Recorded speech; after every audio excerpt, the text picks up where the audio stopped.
est-ce qu'il y a des tremblements de terre sur d'autres planètes? Et ça, c'est une question intéressante parce que lorsqu'on est ici sur la planète, dépendant où on est, on peut ressentir les tremblements de terre. Si on est dans certains pays, il y a beaucoup d'instruments et on va mesurer la force de ces tremblements de terre. Ceux-ci peuvent être dus à des fractures dans la croûte terrestre. Ça peut être aussi les plaques tectoniques. Nous avons parlé de ceci, la façon que les montagnes sont créées.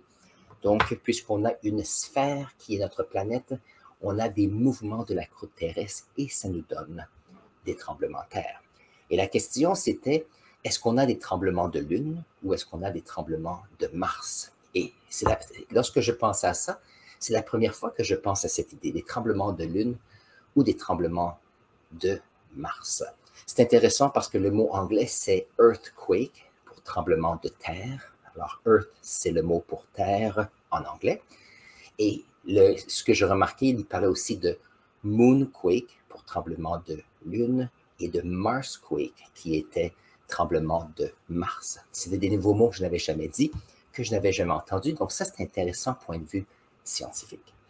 Alors, j'ai regardé un peu, selon ce que nous connaissons des planètes, c'est très difficile de savoir comment est l'intérieur. Donc, on a une idée ici que la Lune a un noyau et que la Lune a tendance à être beaucoup plus froide que notre Terre. Et la raison, c'est c'est plus petit comme ici, comme astre. Et l'autre chose, c'est que puisque c'est plus petit, il y a moins de pression vers le centre. Par contre, depuis les voyages qu'on a fait sur la Lune depuis les années 1960, nous avons mis des lecteurs de séisme. Alors, comment on peut dire ça? Des séismes, je ne sais pas le mot de l'équipement. Intéressant, si vous le savez, vous pouvez le mettre à l'intérieur ici.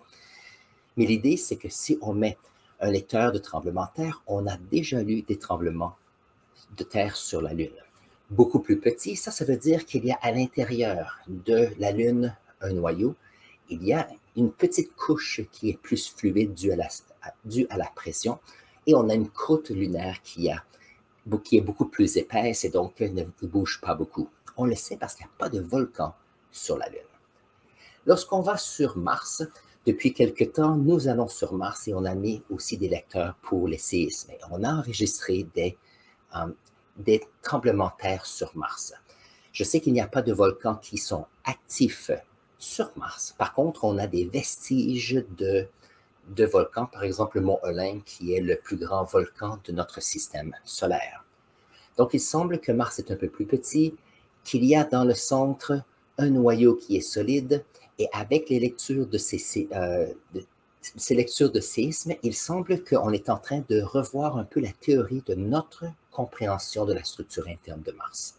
Donc ça, c'est les nouvelles choses. Et n'oubliez pas que ça fait seulement peut-être 10-15 ans qu'on a des véhicules, qu'on a des objets qui vont sur Mars pour faire des lectures. Donc, on apprend toujours sur cela.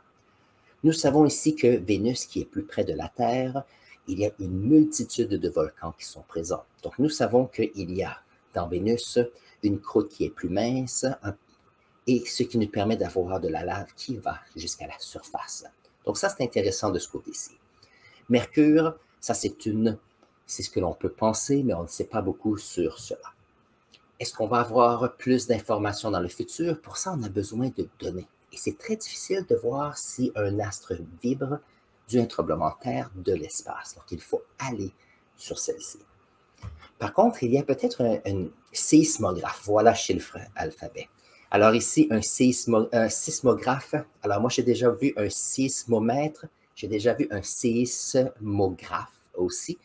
Merci, chiffre alphabet. J'aime bien comme communauté, on réussit à voir les mots qui ne viennent pas à la tête tout de suite. Donc, j'apprécie.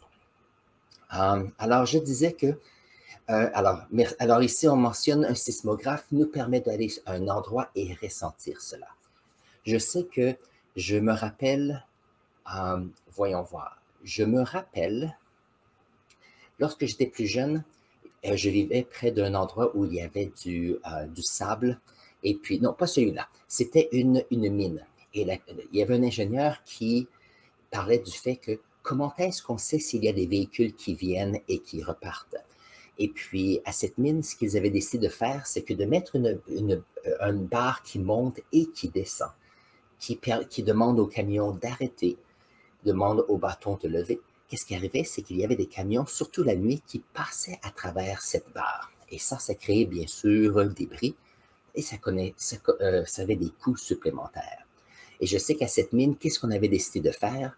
C'est qu'on avait décidé de mettre des sismographes près de l'entrée de la mine. Alors, qu'est-ce qui arrivait? C'est qu'aussitôt qu'il y avait un camion qui passait, il y avait une vibration du sol et c'est comme ça qu'ils savaient s'il y avait des camions qui passaient. Et puis, pour savoir si les camions entraient ou sortaient du terrain minier, ce qu'ils avaient fait, c'est qu'ils en avaient mis 3. Ils avaient mis un sismographe. Alors, s'il y en a 3 comme ceci, il y avait un sismographe qui était, je peux mettre ça un petit peu plus grand peut-être, plus facile à voir. Il y avait 3 sismographes. Je vais vous faire un dessin. Comme ceci.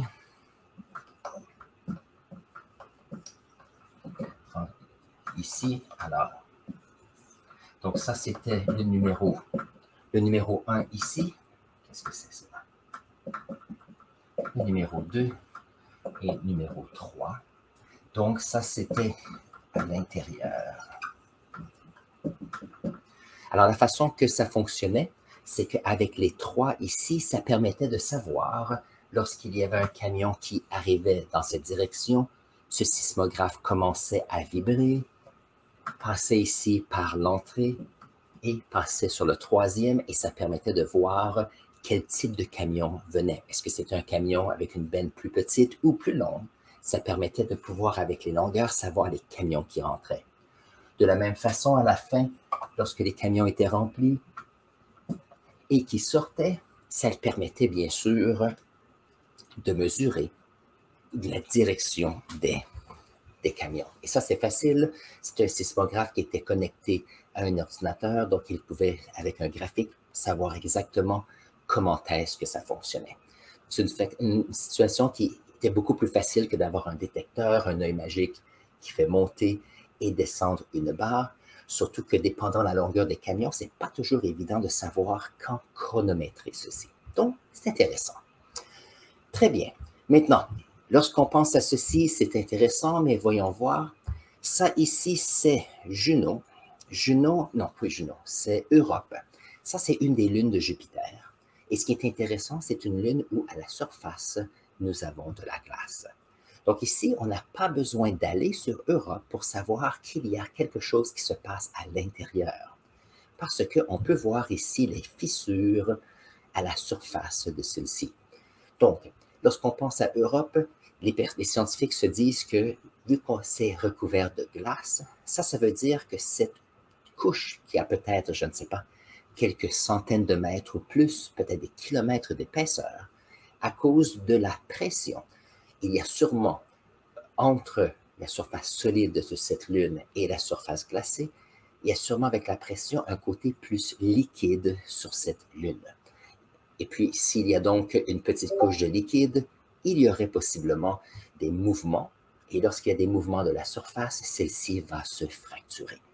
Donc ici, on n'a pas besoin d'aller sur la Lune pour voir qu'il y a des tremblements de glace ici sur Europe en surface.